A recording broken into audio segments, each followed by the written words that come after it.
Yes, you weren't kidding, Dr. WHeasel. It's perishing out. Pretty, though.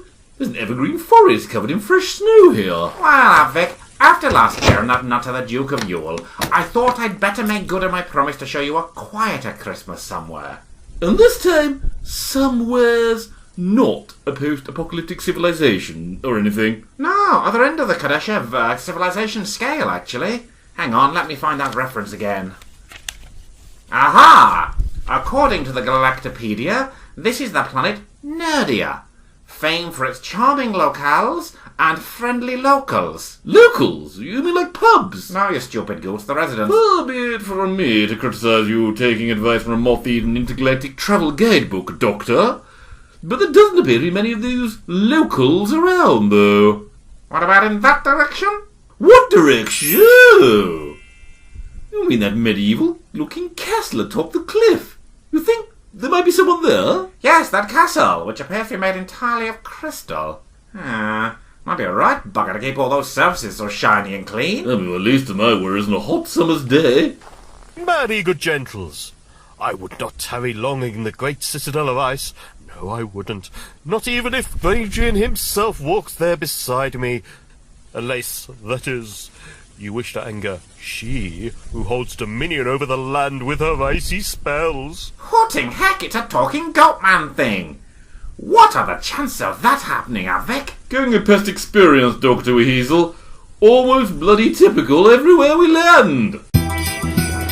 Welcome to a chilly Christmas time in Nerdia land. With Dr. WHeasel and Advick, you're in the best of hands. But a talking goat man's warning may darken the feast. Who is this queen? Mayhap she's a beast.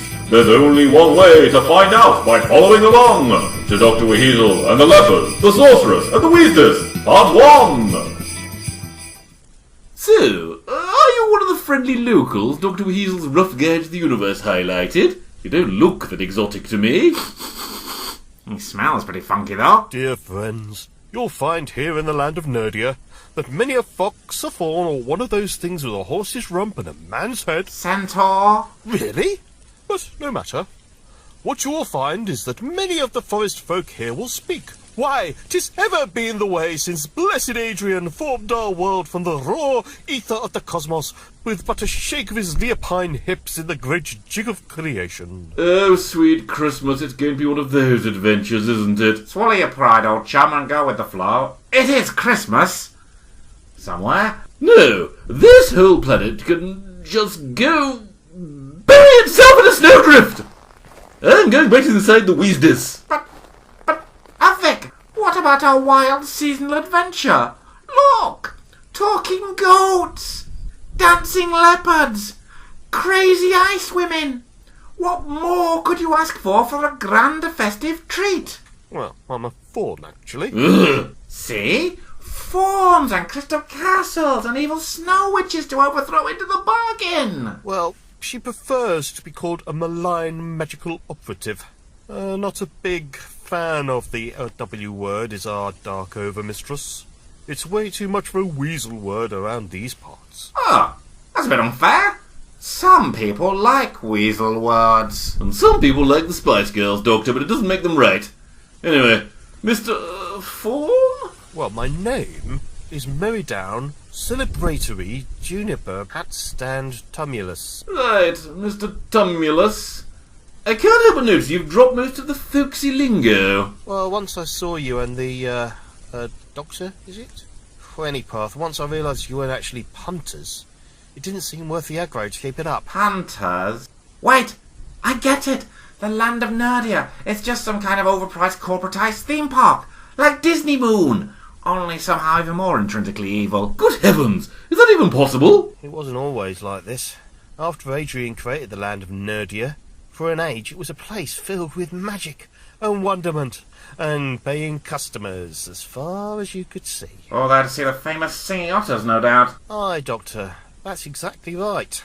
Then, one day Adrian left. Well, disappeared more like.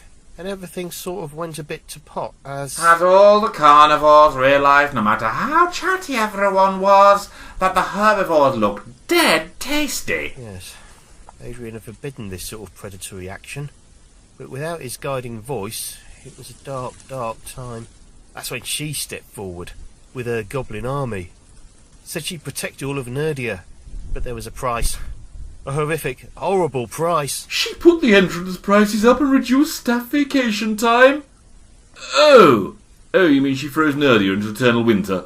Well, it doesn't seem that bad, as long as you wrap her warm, I suppose. No, Advick, it perhaps doesn't. But she has a heart that's colder and meaner than iron, which means... Mr. Tumulus, what's ever the matter? I think that collar he's wearing has got some sort of control device inside it. Keeps the locals enthralled to this sorceress. Poor soul. I think he'll be all right. His eyes have rolled back into his head and his tongue's flapping alarmingly. Not to mention he's smoking slightly out of his ears. I'm sure he'll be right as rain in no time. You know, probably. Only some light brain damage. Come along, Goose. We've more important things to worry about than a lightly crisp, seditious fawn. Let's go have a word with Witchy Poo in her crystal castle about staff mismanagement. I'm fairly sure, Doctor, you mean malign magical operator. Another day dawns in Nerdia. Gremkin, is everything prepared for the midwinter festivities?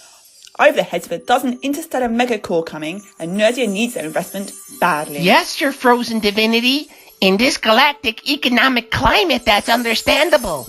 I should mention, there's a deputation from the workers outside asking to speak with you. Whatever do the little creatures want? I've no time for these furry peasants.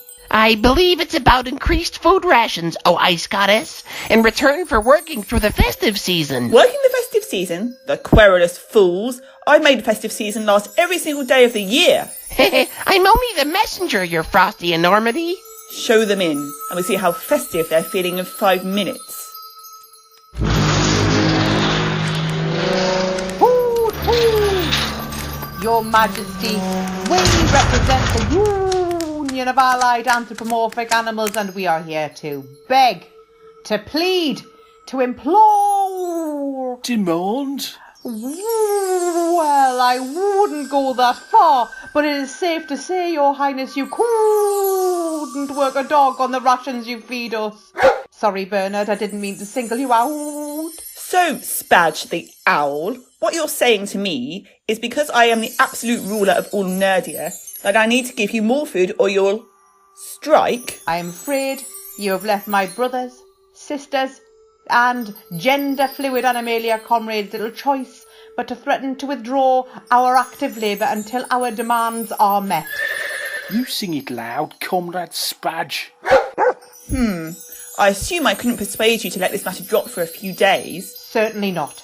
And that's my final word on the matter. How right you are. Spirit Lord Adrian and Tiny Ballets, you monster. You froze Spadge and blew her into 1,000 icy feathered chunks. Threatening to withdraw labour from my Nerdia Experience Park is, I must remind you, Dave the Centaur, a capital offence. Oh, as I recall, so is speaking in the name of that accursed leopard in my presence. Oh, cobblers. And that's how you deal with collective bargaining. Oh, Gremkin, Yes, my alabaster queen? clean up these peasant popsicles before they leak all over my rug. The sorceress governs with ways most cruel. All Nerdia is enslaved to her fiendish rule. But when the land calls out for a hero great, what brave soul will storm the castle gates? Perhaps the Goose or Doctor may have a clue in Dr. Wheasel and the Leopard, the Sorceress, and the WEZDIS, Part 2!